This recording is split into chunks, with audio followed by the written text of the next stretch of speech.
सभी को यथोचित अभिवादन। प्यारे विद्यार्थियों और सम्मानित साथियों, आज मैं 5-6 लोगों की मांग पर, विशेष रूप से उनमें सनातन मिश्रा और उमेश यादव प्रयागराज से, भिंड से मंजू, नारायण भट्ट छतरपुर से, अशोक दुबे उज्जैन से, आशीष मिश्रा जामनगर गुजरात से और अर्णव अवस्थी कनाडा से, इन लोगों ने घनानंद के एक छंद की मांग की है। घनानंद का वो छंद आपके समक्ष आज बोर्ड पर लिखा हुआ है, ध्यान दें।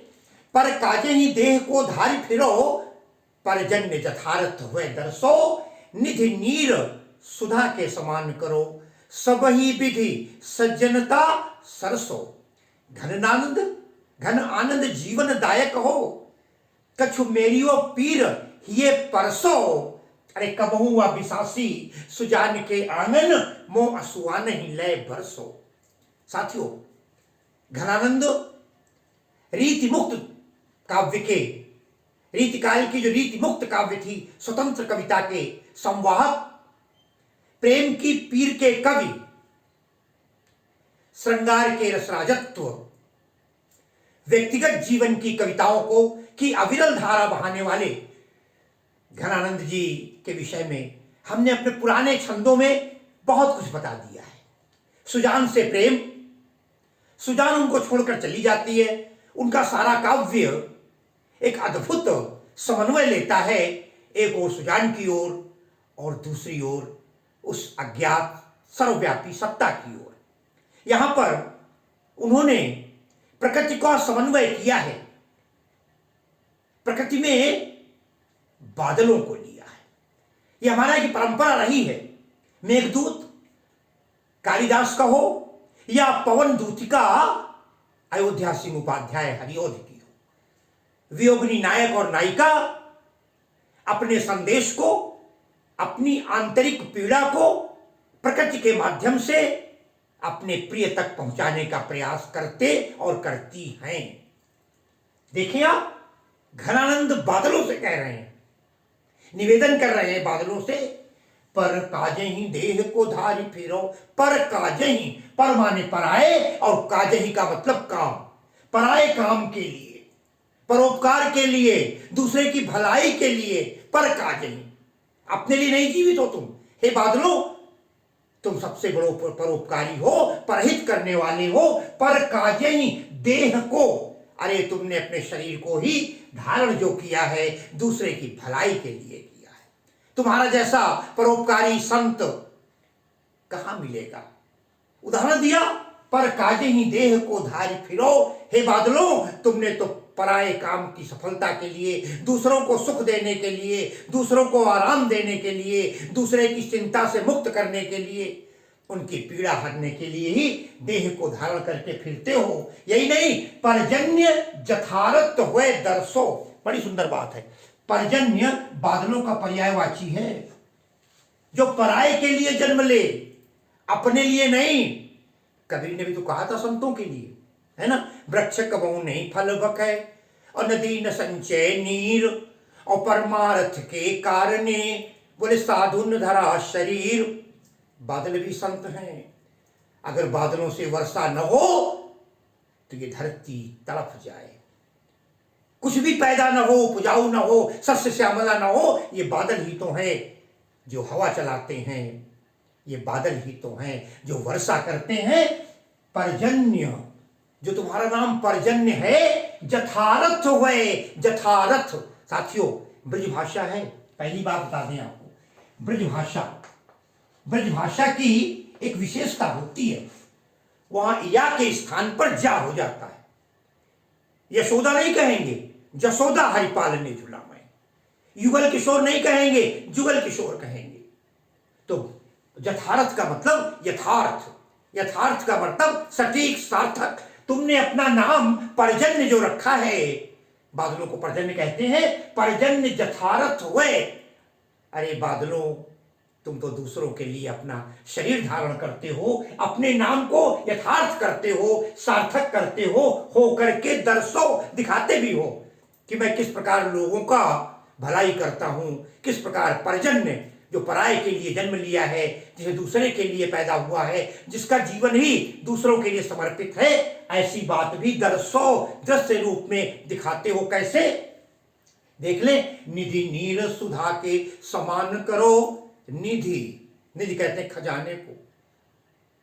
निधि नीर खजाना क्या है? पानी का, समुद्र। यहां पर समुद्र का प्रतीक है। निधि नीर सुधा के समान करो। अरे उस खारे पानी वाले समुद्र में जो लवण से युक्त है, नमकीन है, जो पानी कोई पी नहीं सकता, तुम उस पानी को भी भाप बनाकर ले लेते हो और अंत में जाकर के उसकी वर्षा कर देते हो। और वर्षा का वो जल सबसे शुद्ध पवित्र होता है। लिखा ना स्वामी जी ने, भूमि पर अतिभा ढावर पानी, वो ढावर पानी, वर्षा का पानी बड़ा पवित्र होता है। अरे डिस्टिल वाटर उसके आगे बेकार है। बहुत लोग उस पानी को इकट्ठा करके अपने तमाम जगहों पर प्रयोग करते हैं। जमीन में आने के बाद वो गंदा होता है। बादलों का पानी बड़ा शुद्ध है, बड़ा पवित्र है। कहते हैं निधि नीर सुधा के समान करो। वो खारा पानी ले लेते हो और अमृत तुल्य बना देते हो, क्योंकि जल ही जीवन है। वो बारिश का पानी, वो वर्षा का जल जब खेतों में जाता है, हरियाली आती है, फसलें पैदा होती हैं, फल फूल होते हैं, मेवा अनाज सब कुछ पैदा होता है और लोगों के पीने के काम आता है। 12 मास नदियों में भर जाता है और उस नदियों के पानी से लोग नाना प्रकार के कार्य करते हैं। वो यज्ञ हो गंगा जल का अथवा पीने का पानी हो। तो कहते हैं निधि नीर, अरे समुद्र के जल को भी सुधा के समान करो। अमरता, जल ही जीवन है, सुधा के समान करो। तुम यहां ध्यान रखिएगा, ये सवैया छंद है साथियों। मैं बता दूंगा आपको, ब्रज भाषा बताई, सवैया छंद बताया आपको। बात अलंकार पर आ गई। निधि नीर में अनुप्रास हो गया। बादलों का मानवीकरण भी कर दिया, बादलों से बातचीत कर रहे हैं, मानवीकरण भी हो गया। और निधि नीर सुधा के समान करो उपमा। निधि नीर सुधा के समान करो और सब ही विधि सज्जनता, सब ही विधि ये इनके प्रकारेण, सब प्रकार से, हर तरीके से सज्जनता सरसो। आप सज्जनता को दिखाते हैं। सज्जनता क्या है? दूसरों की भलाई करना, उदारता, ममता, दया, परोपकार, ये सब तो सब ही विधि सज्जनता के सरस बन जाते हो भलाई करने के लिए। सब ही विधि सज्जनता सरसो। अब सारी प्रशंसा करने के बाद कहते हैं घन आनंद जीवन दायक हो। श्लेष भी हो गया, घन आनंद, हे घन के आनंद। घन बादलों बादल आनंद रूपी, यहां पर उपमा के साथ साथ श्लेष अलंकार भी। घन आनंद जीवन दायक हो। घन आनंद कहते हैं हे घनो, तुम आनंद प्रदान करते हुए जीवनदायक हो, लोगों को जीवन प्रदान करते हो। मैंने बताया अभी आपको कि जल ही जीवन है। जल के बिना आदमी मृत्यु को प्राप्त हो सकता है, पानी ही उसके लिए आश्रित होता है। अन्न खाकर, अन्न न मिले बहुत दिन जिंदा रह सकता है, लेकिन अगर पानी न मिले तो कुछ घंटों में ही प्राण सूख सकते हैं। घन आनंद जीवन दायक हो, तुम लोगों को जीवन प्रदायक हो। अरे धरती चटक रही होती है, सूख रही होती है, पानी बरसते ही हरियाली आ जाती है, प्रसन्नता आ जाती है। वे अंकुर जो सूख चुके होते हैं, जल पड़ते ही उनमें जीवन आ जाता है, लहलहाने लगते हैं। घन आनंद जीवन दायक हो, अरे तुम तो जीवन प्रदान करने वाले हो। अब कहते हैं हे बादलों, मैं हाथ जोड़ के प्रार्थना करता हूं, अरे कछु मेरियो पीर, कछु कुछ मेरियो, मेरी भी।